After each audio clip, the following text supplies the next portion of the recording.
Você está vendo esse corte no canal principal, mas todos os cortes do Vertigem Podcast estarão no canal de cortes. Se inscreva, link na descrição. Se tem momento, uma dúvida, um acontecimento que é mais esperado nesse Brasil, seja para um lado ou para um outro, era esse dia de hoje. Demais. Estávamos aguardando ansiosos. E mais curioso ainda, depois de todo esse preâmbulo que construímos com relação aos Estados Unidos, mais curioso ainda que isso tenha acontecido no dia 11 de setembro. Mais curioso ainda, né? 11 de setembro. Dia de um acontecimento trágico. O assassinato de um presidente democraticamente eleito no Chile, financiado pelos Estados Unidos, Salvador Allende. Eu não vou falar do outro caso. E nesse dia 11 de setembro, nós temos a condenação de Bolsonaro a 27 anos e 3 meses. Agora, esses 3 meses que é muito bom, Te pega, né? Te pegou esses 3 meses. Me pega muito, porque Felipe não parou de falar desses 3 meses o tempo todo. 3 meses é muito bom. É porque, na verdade, eles vão fazendo o somatório, né, da quantidade de crimes que foi feita ali por ele. Ele foi réu por uma série de crimes e foi condenado por vários deles, e aí vai somando essas... Porque é muito esquisito mesmo. Você pega, quantos anos? 27 em 3 meses. E 3 meses. E aí, não podia ser 27,5, porque aí fica ali metade, sei lá, porque a gente tem sempre essa sensação de 27,5. Quantos anos o Bolsonaro tem agora? Alguém sabe dizer? Digam pra mim aí nos comentários, por favor. Quantos anos o Bolsonaro tem hoje? 70? Eu acho que não chega a 70. Será? Gente, eu tô, assim, meio que cagando regra, tá? Tá, mas tudo bem. Aliás, eu sou uma grande cagação de regra. Mas todos somos pra alguns assuntos. Inclusive o 70? Olha só. Ó, viu? Cravou. Eu tô te falando que eu sou sensitiva. Vocês estão esperando o quê pra me mandar live pix? Mas eu vou dizer... Resolvo tua vida hoje. E eu vou dizer o seguinte, o Vertigem vai se demonstrar um lugar onde nós seremos especialistas sobre coisas que nós não somos especialistas. E tá tudo bem. Sim. Sabe? A gente vai ter os nossos... Especialmente assim, lá, vocês me conhecem lá do canal Felipe Leão, onde eu trato de cinema, mas eu tenho meus assuntos, como é que eu posso dizer? Guarda-chuvas. Os assuntos guarda-chuva que eu estudei a minha vida inteira. Eu fui de geografia, então eu estudei muito a parte política, etc. também. Então, assim, eu tenho algumas linhas auxiliares do meu trabalho que eu sempre gostei de trabalhar, e aqui o Vertigem é uma oportunidade de fazer isso. Mas tem outros, como fofoca, por exemplo, que é um lugar que eu vou me meter aqui como se... eu sei tudo, sabe? E vambora. E vocês vão descobrir a gente falando sobre essas coisas por aqui também. E Bolsonaro, 70 anos, condenado a 27 anos e 3 meses. Isso significa dizer... Gente, não é possível, ele vai morrer na cadeia. 97 anos e 3 meses ele sai. É porque assim, a gente pensa assim, que não tem como, mas vaso ruim não quebra, né? Então é bem capaz que não, assim, vai viver até você, mas vai ficar caquético. Não, tem aqueles negócios, né? Bom comportamento, enfim, tem umas coisas que... não vai ser 27. Sim. Pode ser que ele saia antes. Mas mesmo que seja com 10 anos, já tá muito fudido. Sim. A pessoa já tá totalmente esclerosada. Fato, tá? Conta fatos, não argumentos. E aí, mais 10 anos, total.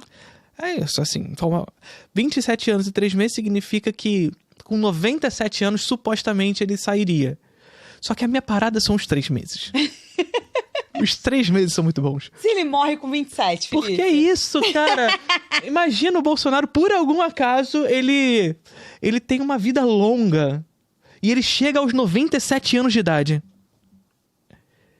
Porque assim, pra mim, eu não quero que ele vá pra prisão e ele morra. Não, eu quero que ele sofra, eu quero que ele fique ali. Eu quero que ele cumpra todo o tempo de pena dele. Mas que nos últimos 3 meses ele morra. Que não tenha bom comportamento pra não sair antes, não. Que comece a dar uma de velho esclerosado lá mesmo. Ai. Não tem que não. Mas com 97 anos, depois de 27 anos e 1 mês, faltando 2 meses pra sair... Ó, o Luiz botou aqui, não tem negócio de não poder ir pra cela, de não ir poder ir pra cela a partir dos 70 anos, mas eu espero que não, né? Não, mas pode ser que sim, mas aí vai ser, sei lá... Uma cela privativa, sei lá. Não sei como é que vai ser, mas enfim.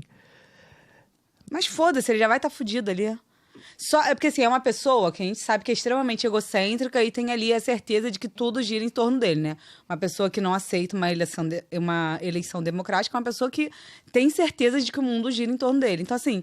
só dele estar perdendo esse brilho e ter a consciência de que ele tá sendo preso, que ele não é esse ó concurso todo, já deixa ele fudido demais na cabeça. Então, eu queria que se foda, se ele ficar numa cela sozinho, se ele ficar numa sala com 10 pessoas, se ele ficar numa cela com várias... Foda-se, ele vai estar preso. Pra mim, o importante é isso, tá condenado. Assim, tem várias questões aí envolvendo isso, né? Assim, tem a questão da prisão domiciliar, que inclusive a Ana Clara tá falando aqui, que é uma possibilidade, eu não sei, ainda não... A gente tava vendo agora há pouco as condenações, então tá muito recente, não sabe exatamente como é que vai ser o processo legal da coisa, mas... Vai ser mais notícia amanhã, né? Pra além disso, assim, na verdade, isso tudo não acabou ainda. Assim, a gente tá aqui comemorando 27 anos e 3 meses, mas isso tudo ainda não acabou, até porque a gente sabe como é que funciona o Estado burguês, e o Estado burguês, ele atende aos interesses específicos de uma classe dominante específica. Eu acho que é muito assim, a gente ter o nosso coração acalentado um pouco depois de tudo que a gente passou. Isso. Né? Mas, infelizmente, é isso. Nós vivemos num estado burguês que a gente tem que ter a consciência de que ainda tem muita água para rolar. Tem muita água para rolar e o voto do Fux, ele demonstra muito isso, ele dá força para essa extrema-direita, dentro do Congresso, inclusive, para que haja uma movimentação, inclusive, para atender os interesses dessa classe dominante. No caso aqui em específico, uma classe dominante política, militar, que, não há caso dentro do Congresso, está atendendo aos interesses de uma classe econômica, né? Uma classe econômica específica também, que isso tem que ser demonstrado com muita clareza quando essa mesma patota ali dentro do Congresso, através dos mecanismos do Estado burguês, atua na direção de defender as pautas por exemplo, das Big Techs, de não passar pautas super importantes que estão em vigor hoje, como, por exemplo, a regulamentação do streaming e a regulamentação das Big Techs. Enfim, são pautas que provavelmente serão atrasadas nesse processo, justamente porque isso, infelizmente, não acabou, por mais que a gente esteja comemorando agora, porque o Congresso... Vai dizer que tem que comemorar, tá? Tem que comemorar. Tem que comemorar, mas a gente tem que ter um pé no chão. Porque, sobretudo, esse Congresso provavelmente, e sobretudo em razão do voto do Fux, que dá respaldo, de alguma maneira, para essa galera da extrema-direita... O voto dele foi total um voto político, porque, assim, já era sabido e completamente consciente que Sim. iria haver a condenação, né? Sim. Que seria uma maioria. E o voto dele foi totalmente político, já preparando o cenário para o que vai vir aí na frente. Sim. Que é aí que eu acho que a gente tem que começar a temer. Sim. Eu acho que nesse momento a gente precisa começar a ficar de olhos bem abertos e saber que, assim, cara, o jogo não tá ganho. Sabe? Não estaria, porque não estaria normalmente, porque a gente precisa ter em mente, sobretudo, que assim, a jurisdição e assim, prender o Bolsonaro, prender essa meia dúzia de pessoas ali que serão culpabilizadas, não é a resolução do problema geral, né? Porque se a gente acredita, enquanto pessoas de esquerda, que a resolução do problema do Estado brasileiro se fixa na individualização da culpa e do punitivismo, a gente vai incorrer no erro de que o próximo a gente vai simplesmente fechar o olho. Sim. E o próximo tá aí, o Tarcísio tá aí. Sim. O Tarcísio já foi agora na manifestação do 7 de setembro e falou do Alexandre de Moraes de novo, sabe? Então, essa individualização de um problema geral do Brasil somente no Bolsonaro e nos outros 5, 6 ali como réu, é errado. Até porque senão a gente cai no mesmo erro do Fux, né? Que ele pega ali aquela minoria, né? Pra poder botar como... Como é que é a palavra? Como prova de que ele tá tentando fazer alguma coisa e deixa quem tá aí cabeçando ali, né? Sair ileso. Sim, né? Então a gente cai nesse mesmo sentido. Se a gente ficasse prendendo só a esses e deixando o que tá correndo por trás ali solto. E é isso, assim, é a gente entender que é pra se comemorar. Chegou o momento que estava tão sendo esperado, que é a prisão do Bolsonaro, mas isso não significa uma vitória geral. Porque prender essas individualidades não significa a resolução do problema brasileiro. E aí por quê? A gente vai ver, muito provavelmente, em razão disso, toda uma movimentação de um Congresso que hoje é extremamente conservador e que tende a essa extrema-direita, de tentativa de anistia e de paralisar pautas importantes no Congresso a partir de agora. É muito provável que isso aconteça. Com alguns deputados, inclusive, em atuação no estrangeiro para tentar paralisar pautas no Brasil. Infelizmente, são a maioria, né? E são maiorias, por enquanto, aqui no Brasil, né? Então, assim, essa galera provavelmente vai paralisar algumas pautas muito importantes, como, por exemplo, a regulamentação do streaming, como, por exemplo, regulamentação de big techs, como, por exemplo, E a questão sensação de uma eterna ameaça, né? Tipo, ou a gente começa a aceitar a possibilidade de uma anistia, ou então o Brasil vai parar. Nada vai funcionar. Então a gente vive nessa constante ameaça. Sim. A gente já vivia nessa constante ameaça, se sentindo ali com aquela sombra, né, desse inominável em cima da gente.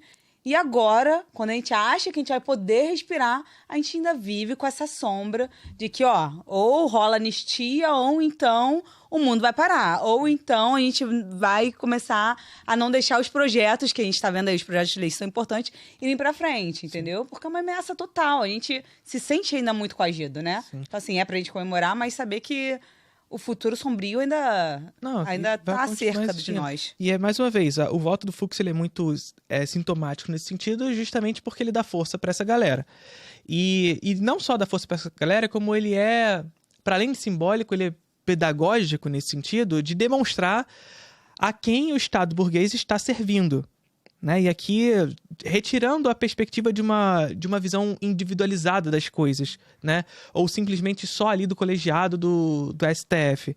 É entender que esse Estado está a serviço de uma classe dominante, seja ela política, seja ela militar, seja ela econômica, e que, no caso do próprio ministro Luiz Fux, esse mesmo ministro, em 2023, em ocasião dos atos do golpe de 8 de janeiro, àquela época, condenou as pessoas que lá estavam, ou pelo menos não concedeu habeas corpus àquelas pessoas que são trabalhadoras, que cometeram crime, mas que eram pessoas da classe trabalhadora, que estavam ali, que são sofredores desse processo. Sim. Essa é a verdade, sabe? Porque a grande questão que a gente sempre diz é que, em momentos de crise, a classe trabalhadora tende a se rebelar, né? E essas pessoas estão, tanto a galera à esquerda quanto essa galera doidinha, essa galera também está sentindo nas costas os problemas do Brasil. Não, os doidinhos do capo também pagam imposto, entendeu? Essa galera também sente a parada. Só que a grande questão é que a gente sabe que, em momentos de crise, a classe trabalhadora tende a se rebelar. Entretanto, a grande questão é quem vai pautar esse debate. Sabe? Porque essa rebelação, ela é desorganizada. E alguém vai organizar esse debate se não houver uma organização política específica que possa conduzir isso. E a extrema-direita tem um movimento de massa que se centralizou na figura do Bolsonaro. E por isso ele se tornou esse líder de uma organização criminosa, no final das contas. Porque ele organiza essas pessoas em torno da sua figura na direção de tentar resolver esse problema, essa crise. E o fascismo, ele atua nesse lugar. O fascismo atua no lugar de, a partir de problemas verdadeiros, dar soluções falsas, soluções ilusórias, rápidas, espantalhos dessa realidade. A partir do quê? A partir da promoção do medo. A medo de quem? O medo do comunista. E o Lula é o comunista. Porra, o Lula. A fala agressiva, a fala violenta, ela tem muito mais poder, né? E aí, você convencer as pessoas é muito mais fácil, eu acho, que sobre esse viés mais violento, mais agressivo, mais imediatista, né? Você quer solução para hoje. Então, acaba que a população, ela escuta mais essa solução a curto prazo, enfim. Assim, tende a acontecer isso, sobretudo se não houver uma organização dessa classe trabalhadora. Sim. O que não há, de fato. Não há, e a gente pode colocar isso no colo do PT também. Do PT como o maior partido de esquerda no Brasil, em número, que não esteve próximo da população. Essa é a verdade. Depois de tantos anos no poder, não esteve próximo à classe trabalhadora no que tange a estar nesses lugares. Isso é um fato. Governos que foram conciliadores, etc. Tudo que a gente já sabe nesse caminho. Mas, enfim, é um momento de vitória. Precisamos comemorar, sim. De comemoração. São 27 anos e 3 meses. E os 3 meses continuam me pegando muito, porque eu adoro essas. Porque, assim, independente se ele vai ficar em casa, se ele vai ficar 2 anos, se ele vai ficar numa cela sozinho, assim... Gente, a condenação já é maravilhosa. A gente saber que a gente, né, conseguiu. O Luiz está até falando aqui, segundo a Gazeta, a lei da execução penal prevê que o condenado que for maior de 70 anos poderá cumprir pena em prisão domiciliar para crime sem grave ameaça. Tá, mas o que é um crime sem grave ameaça? Porque assim, a gente tem que, né? Depende muito de como ele conclui. Eu acho que ele respirando já é uma grave ameaça. Então... Pois é, nesse sentido. O que é uma grave ameaça? Aí depende muito de quem, na hora, né, de executar essa pena, de como é que vai ser, né? E a gente entende, assim, que, mais uma vez, é um processo que ainda não terminou, tem muita água para rolar nisso aí. E não só pela condenação, mas por conta das consequências que ela vai gerar, sobretudo no Congresso brasileiro, que vai atrasar pautas importantes e atrasar não só pautas importantes, como o avanço avanço econômico, de fato, a partir dessas paralisações, né? Então, justamente na direção de buscar essa anistia e de tentar se comunicar com aqueles que eles botam o rabinho debaixo das pernas, que são os Estados Unidos da América. Sim. Esse é o Congresso brasileiro. Não só o brasileiro, como o Estado, ele, de maneira geral, o Estado burguês, o Estado no capitalismo, está sempre atendendo aos interesses de uma classe dominante e não a nossa, não aos trabalhadores brasileiros. Isso a gente pode pegar inúmeros casos aqui e todos esses casos vão se demonstrar muito claramente dessa maneira. A gente lá no canal Felipe Leão eu falo de muitos desses casos no cinema. A própria regulamentação do streaming, como o Estado atende aos interesses dessas empresas estrangeiras no Brasil e não ao trabalhador do audiovisual brasileiro. Perfeitamente. Então, quando a gente vê essas jurisdições, muitas vezes a gente até consegue enxergar assim, não, isso aqui talvez seja para o brasileiro, mas a gente enxerga um pouquinho mais a fundo, para o trabalhador, a gente enxerga um pouquinho mais a fundo, na verdade, isso está atendendo interesses de uma classe econômica específica. Para onde isso vai? Vamos esperar ser nos próximos capítulos. Mas comemoremos. Não, comemoremos, soltemos fogos, é isso aí. É o que a gente tem hoje para comemorar. Acho que a gente passou muito tempo muito fudido, sem uma perspectiva de futuro e com uma frustração mesmo de sentir que, caramba, tá acontecendo isso sob os nossos olhos e nada, sabe? E as coisas não têm uma resolução a partir disso. A gente tá vendo o crime, a gente tá vendo a merda, a gente tá vendo... E as coisas não vão pra frente. E aí... A gente tem que comemorar mesmo, tem que comemorar, tem que dar raiva, dar um pouquinho de raiva nos doidinhos do CAPS, entendeu? Tem que dar um pouquinho de raiva neles, sim. Eles já fizeram a gente passar muita raiva. Também, a gente riu demais com eles também, né? Porque o que foi o 7 de setembro? Não. Porque, nossa senhora, aquilo ali rendeu bons memes. Nossa, teve uma tia ali que gente, mas vocês devem ter visto que rolou a internet toda. A tia do clone é sempre... A tia do clone, ela é excepcional. Não, aquilo ali é um personagem... É meio maluco, né, gente? É maluco, tia. Eu não sei se você tá entendendo, mas eu sei que é uma ideia assim um pouco maluca, mas você acompanha comigo. Não, isso... Quem foi isso? Não, isso não foi nem assim. Ela falou, tipo assim, na verdade, eles deixam pistas pra quem tem coragem. E aí ela para assim por um tempo. Coragem. Aí ela... É isso. Gente. Aí eu tentei...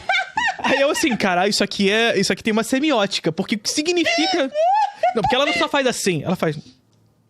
Parece uma coisa meio iluminista, porra, né? Uma coisa esquisita. Tem uma coisa reptiliana ali, que é uma loucura, porra, maravilhoso. Pra quem tem coragem de ver os símbolos, porque eles deixam as mensagens. É isso. Eles. Agora, quem são eles? Pra quem você bate pneu olhando pro céu. John Carpenter diria, eles vivem. Eles vivem. Tem que usar o óculos, Usar o óculos, olha só. Ela usa a mente, e eu acho que é o coração que ela quis dizer, né? Então, não consigo entender, gente. Eu tentei ler o símbolo ali. Coragem, a coragem parte da cabeça e vai pro coração. Aí você vai. Sei lá. E, porra, maravilhoso. Aquilo ali...